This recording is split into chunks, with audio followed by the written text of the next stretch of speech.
to hell.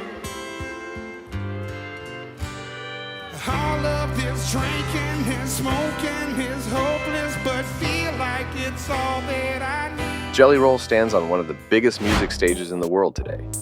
However, few know about his journey from the Metro Davidson County Detention Facility to the CMT Music Awards stage.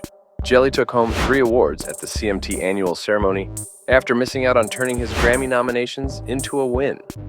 The singer, who has more than a dozen albums across different genres, says, "There's something that's kind of brokenly beautiful about this almost 40-year-old man making his way, I'm the real Cinderella man." Jelly has had a roller coaster of a life, which can be divided into 2 neat phases prior to his 2020 single, Save Me. He was known as a rapper who spent 15 years tirelessly distributing mixtapes, self-promoting albums, and accepting any paid gig that came his way. Following the release of Save Me, however, he emerged as a bona fide country star, adorned with tattoos and gold teeth, and was hailed as the new face of the genre in a recent interview. As he himself describes it, the man changed, and the music followed suit. Throughout both phases of his career, the singer has consistently spoken about his challenges and the quest for redemption. He has grappled with drug addiction, battled severe depression, struggled with low self-esteem, and been plagued by feelings of insecurity. For a significant period, he wrestled with imposter syndrome, which has since been supplanted by fears of fleeting success. Early life. Throughout his upbringing, Jelly's father worked as a meat salesman, while also engaging in a side business as a bookie. Meanwhile, his mother grappled with mental health challenges and developed a drug addiction stemming from prescription pain medications. Throughout his school days, the rapper was made fun of based on his clothes, size, and even background. He eventually found solace in music, particularly in rap, which he began performing in middle school, drawing in crowds with his talent. Time in prison. Jelly spent about 12 years in and out of the jail system until he had an epiphany sitting in his jail cell. A guard knocked on his cell door to tell him that he had a daughter. That moment made the rapper realize that he too wanted to be a good father to his daughter. At 13, he spent time in a juvenile facility after being caught with weed. By 15, the rapper had tried most of the drugs: pills, cocaine, mushrooms, and meth. By the age of 16, he was charged as an adult for an aggravated assault case after attempting to steal weed while being armed. He landed himself an 18-month sentence as a consequence.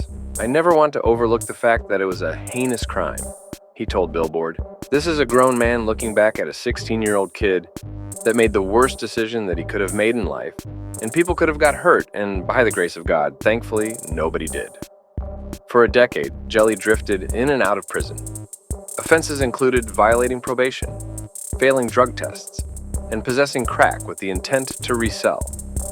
The rapper has also expressed lingering bitterness over how the judicial system offered him so few opportunities for rehabilitation, despite his young age.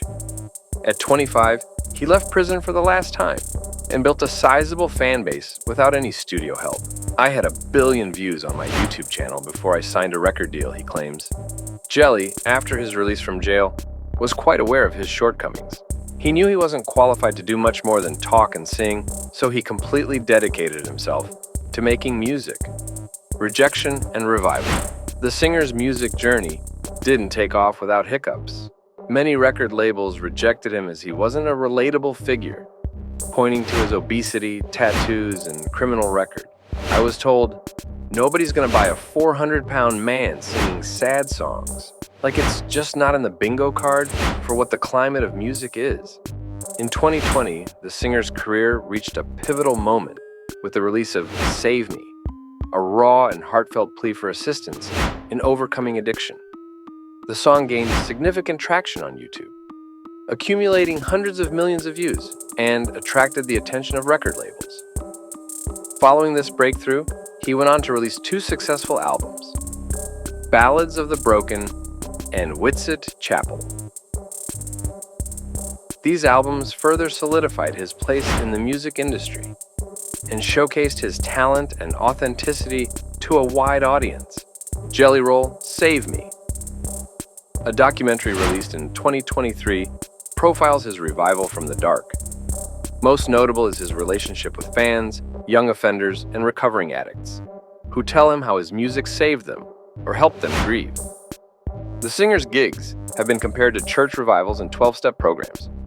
The singer has admitted to crying almost every night when he's on stage, usually when it comes to the part where he celebrates those in the audience, in recovery, or who are there on behalf of people they love. In his bid to support juveniles, the singer, who sold out his gig at Nashville's Bridgestone Arena, donated the profits, an estimated $400,000, to a local nonprofit charity for at-risk kids and built a recording studio inside a youth center.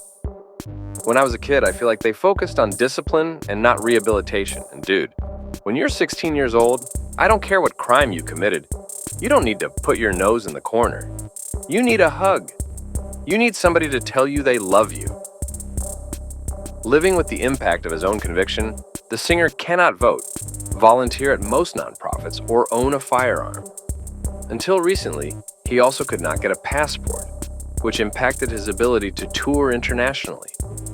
He also told Billboard about his attempt to buy a home in a gated community with its own golf course, which was ultimately rejected. The singer, who basks in the glory of his newfound success, does give credit to his wife, Bunny, openly often calling her a beacon of change in his life. Jelly Roll's journey is a testament to his resilient spirit and makes us believe in the idea of holding on no matter what the circumstances. What do you think about the singer's success story? Does he deserve all the mainstream recognition that's coming his way? Let us know in the comments down below.